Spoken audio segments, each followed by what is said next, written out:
The following lesson is linked to Learning Outcome 3, Writing and Presenting.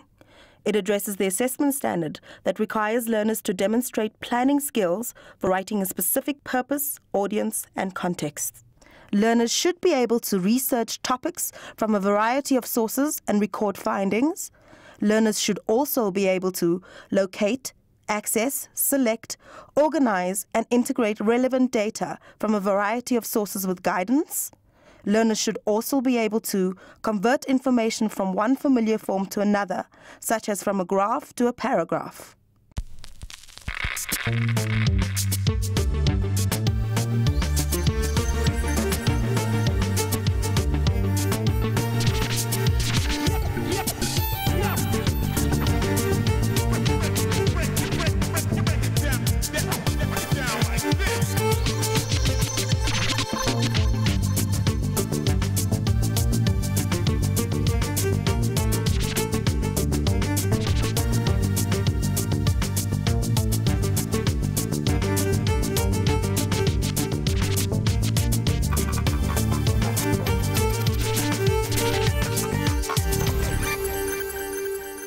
Hello everyone, my name is Reno. In this series of lessons we are learning how to write appropriately.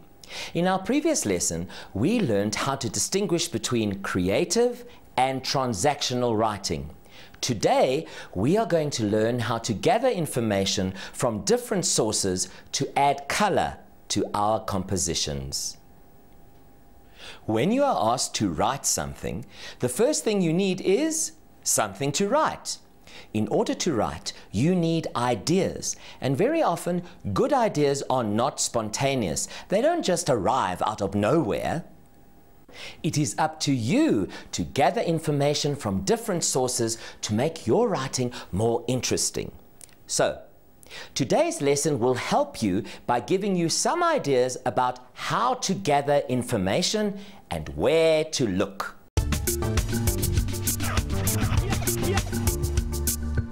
By the end of this lesson, you will understand how to gather information from different sources.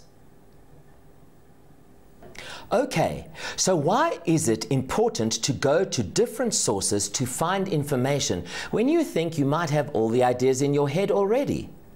Well, even a descriptive or narrative essay can benefit from some external observation. Let me show you what I mean. Here is a task that I set for my learners. I told them to sit on the wall in front of the school and observe everything around them. I said, don't forget to look, listen, smell, touch, and even taste.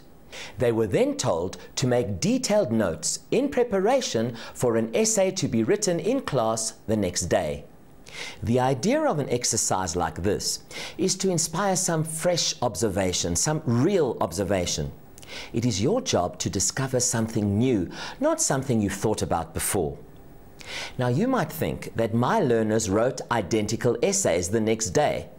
Well, because of independent creative thought and observation, no two essays were the same. One learner described the boy sitting next to him. He had a puzzled look on his face. The pencil was wiggling in his mouth. Another boy described the view and what it felt like not to have to sit in the classroom.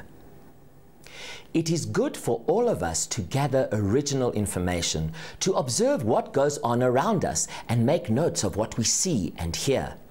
This kind of exercise can inject new life and passion into your writing. Of course, when it comes to writing an argumentative or persuasive essay, you often need up-to-date and detailed facts. Encyclopedias and reference books are excellent resources for such facts. So if we need fresh ideas for creative essays and factual information for transactional essays, where do we begin looking for this type of information? If you have access to the internet, it is a great place to start. Type in your search word or phrase, and within seconds you've got thousands of sites to visit. Don't forget though that because there is so much information on the World Wide Web, it can take you hours to find exactly what you're looking for. So make sure you plan properly.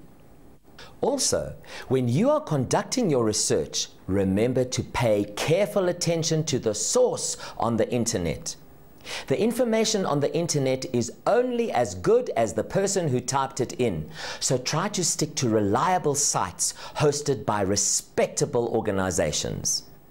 Research can also be done in a library.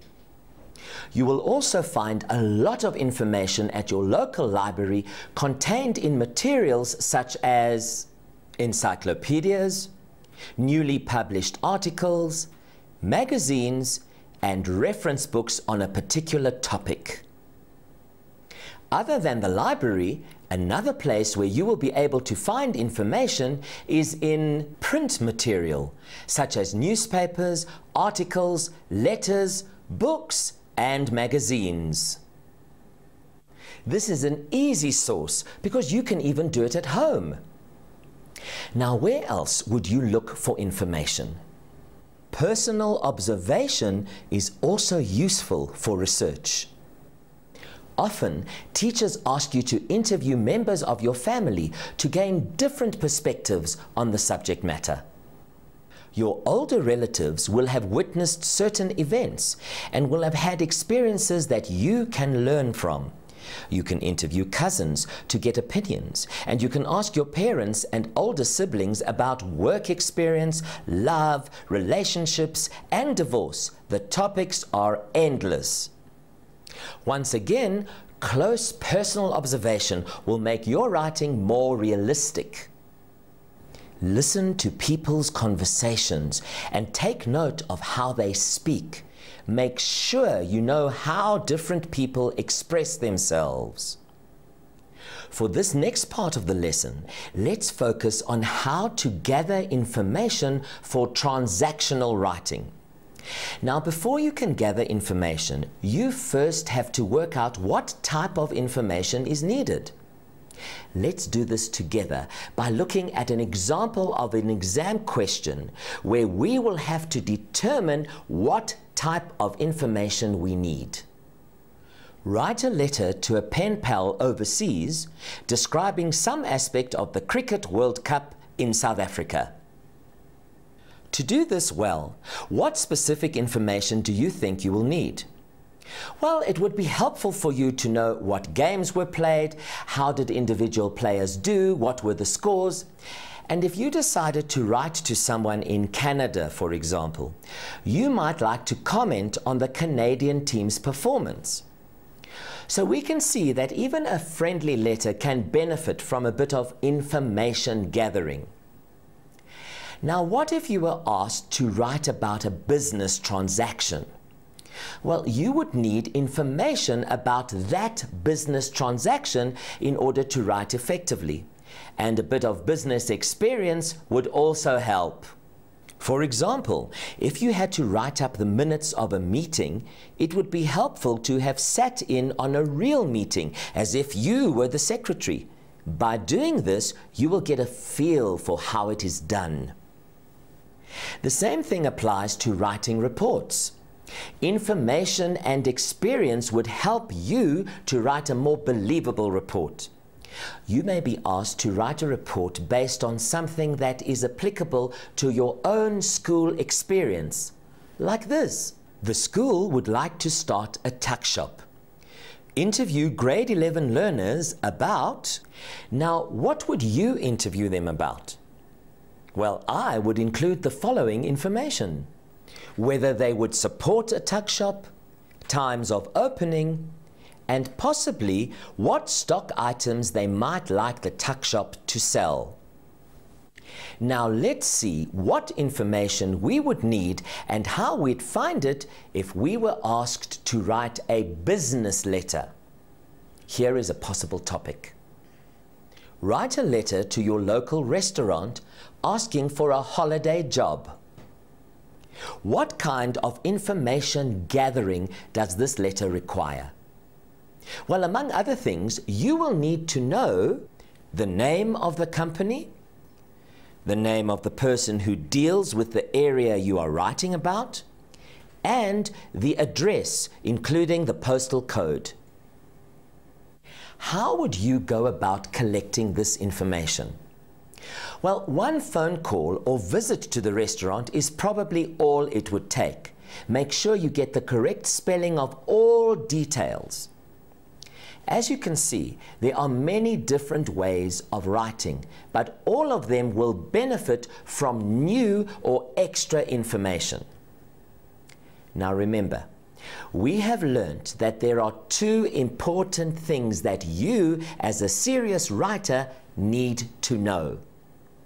What information do I need for this exercise?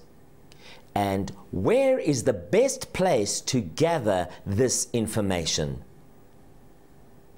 Your transactional writing will improve if you take the time to gather the necessary information. Once you have gathered enough information about the topic, it is important that you record it.